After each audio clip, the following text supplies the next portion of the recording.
नमस्कार।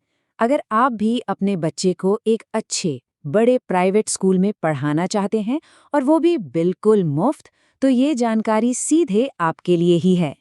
आज हम शिक्षा के अधिकार यानी आरटीए एक्ट के तहत 2026-27 सेशन के लिए एडमिशन की पूरी प्रक्रिया को एकदम स्टेप बाय स्टेप समझने वाले हैं। तो सवाल यही है कि क्या आप चाहते हैं कि आपके बच्चे को एक बेहतरीन प्राइवेट स्कूल में फ्री एजुकेशन मिले? अगर जवाब हाँ है, तो आप बिल्कुल सही जगह पर हैं, क्योंकि शिक्षा का अधिकार कानून यानी आरटीई एक्ट इसी सपने को हकीकत में बदलने का एक बहुत ही शानदार मौका देता है। देखिए, इस पूरी प्रक्रिया को समझने के लिए हमने इसे 5 आसान हिस्सों में बांट दिया है। सबसे पहले तो ये जानेंगे कि ये मौका कितना बड़ा है, फिर कौन-कौन इसके लिए एलिजिबल है, उसके बाद ऑनलाइन फॉर्म कैसे भरना है वो देखेंगे, फिर बात होगी डॉक्यूमेंट वेरिफिकेशन की और आखिर में लॉटरी से लेकर फाइनल एडमिशन तक क्या-क्या करना है ये सब जानेंगे। तो चलिए पहले हिस्से से शुरू करते हैं। देखिए, ये जो आरटीई कानून है ना, ये पक्का करता है कि कोई भी बच्चा, चाहे उसकी सामाजिक या आर्थिक स्थिति कैसी भी हो, अच्छी पढ़ाई से दूर न रह जाए। ये कानून बच्चों को बड़े-बड़े प्राइवेट स्कूलों में बिना कोई फीस दिए पढ़ने का एक बहुत ही मजबूत अधिकार देता है। अच्छा, अब मन में सबसे पहला सवाल तो यही आता है कि भाई क्या मेरा बच्चा इस स्कीम का फायदा उठा सकता है? तो देखिए, इसका जवाब दो चीजों पर टिका है। पहली, बच्चे की उम्र सही होनी चाहिए और दूसरी, आपका परिवार सरकार की तय की गई कैटेगरी में आना चाहिए। तो चलिए उम्र वाली बात को ना जरा ध्यान से समझते हैं।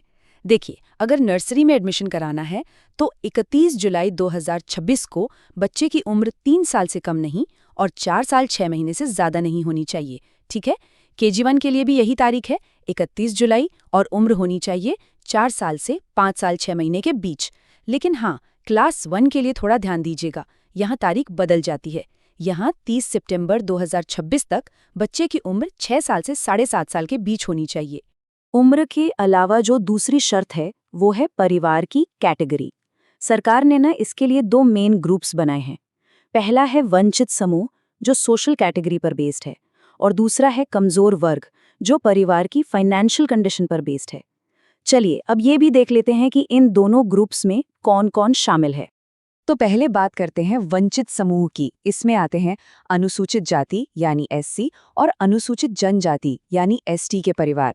इनके अलावा जिनके पास वन भूमि का पट्टा है या जो विमुक्त जातियों से हैं वो भी इसी में आते हैं। और साथ ही 40% या उससे ज़्यादा दिव्यांगता वाले बच्चे और एचआईवी से प्रभावित बच्चे भी इसी समूह का हिस्सा हैं। अब आते हैं कमज़ोर वर्ग पर।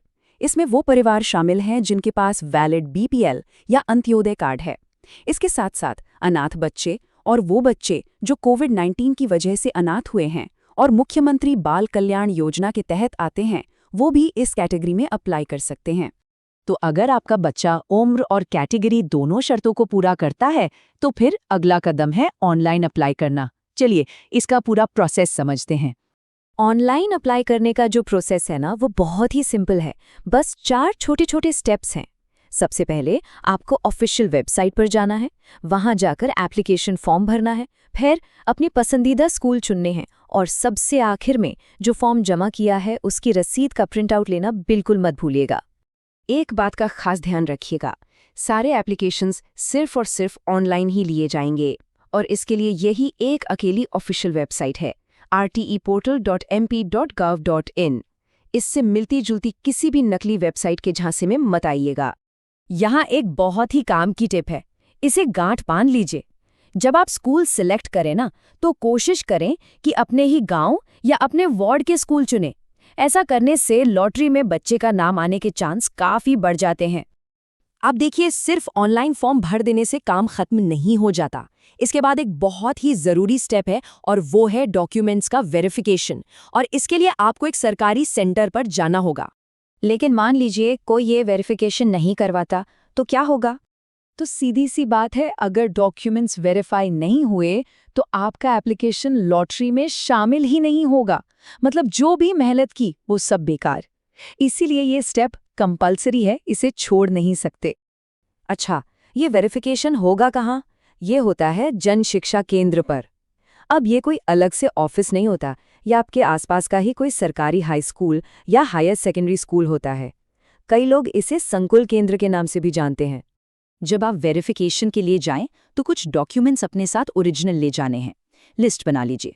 पोर्टल से डाउनलोड की हुई एप्लीकेशन की रसीद और वेरिफिकेशन फॉर्म, बच्चे का आधार कार्ड, जन्म प्रमाण पत्र, आपका एड्रेस प्रूफ, आपकी कैटेगरी का सर्टिफिकेट जैसे जाति प्रमाण पत्र या बीपीएल कार्ड, बच्चे की 2 पासपोर्ट साइज फोटो और हाँ, अपना वो मोबाइल फ़ोन भी साथ ले जाना है जिसका नंबर आपने फॉर्म में डाला है। जब आपके डॉक्यूमेंट्स वेरीफाई हो जाएंगे तो समझिए आप आखिरी पड़ाव पर पहुंच गए हैं। अब बस ऑनलाइन लॉटरी और स्कूल में फाइनल एडमिशन बाकी है। वेरिफिकेशन के बाद का प्रोसेस कुछ ऐसा है।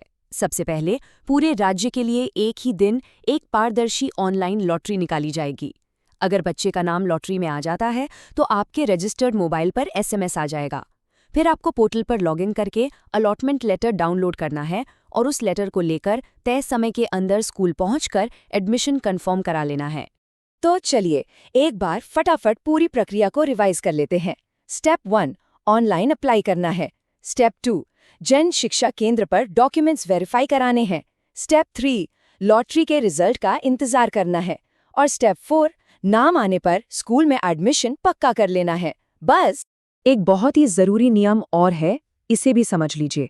अगर कोई बच्चा पहले से ही आरटीई के तहत किसी स्कूल में पढ़ रहा है तो वो दोबारा इस स्कीम के लिए अप्लाई नहीं कर सकता। ये मौका सिर्फ एक बार मिलता है। अब एक आखिरी लेकिन बहुत जरूरी सवाल। मान लीजिए इस पूरे प्रोसेस में कहीं कोई दिक्कत आ जाए या कुछ समझ ना आए, तो फिर मदद के लिए कहाँ जाना चाहिए? तो घबराने की ज़रूरत नहीं है। अगर कोई भी परेशानी आती है तो आप अपने सबसे पास वाले जन शिक्षा केंद्र, ब्लॉक रिसोर्स सेंटर यानी बीआरसी ऑफिस या फिर डिस्ट्रिक्ट एजुकेशन सेंटर ऑफिस में जाकर मदद ले सकते हैं। याद रखें, सही जानकारी और सही समय पर उठाया गया एक कदम आपके बच्चे को एक शानदार भविष्य दे सकता है। हमारी शुभकामनाएं आपके साथ हैं।